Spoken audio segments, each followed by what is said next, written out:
Another sign that it's close as well, a report in The Age today that there are 7 rural and regional electorates for which Labor has not yet found a candidate. We're only 4 weeks out from the election.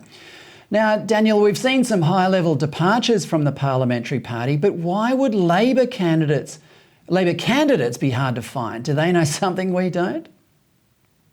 Well, I assume it's to do with factional components of the Labor Party and the picking of those candidates. We've seen similar issues in New South Wales with the Liberal Party, of course. So I'm surmising here, but I reckon that would be the main reason for this. But look, I think that Labor probably is on the nose in the outer suburban and regional parts of Victoria. And a lot of it, again, I come back to this point, a lot of it is to do with the lockdowns. And you made the point at the top of this discussion about the media.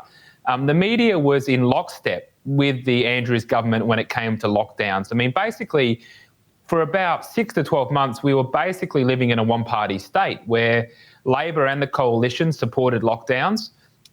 Both, The Age and the Herald Sun, which are the 2 major newspapers in Victoria, supported lockdowns. So there was no real alternative view being put out there, even though a significant minority of the population was very disgruntled, especially those in the outer suburbs and the regions who are lower income. Imagine you're a single mum with 3 kids living in a 2-bedroom house trying to hold down your job and homeschool your kids.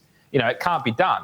If you're in the inner city with a big 5-bedroom house and you've got your own office and you can work from home, well, I'm not saying it's been good for you, but you can kind of get by. So that division we've seen in our society in Victoria and across Australia, I think is playing into that issue you've identified.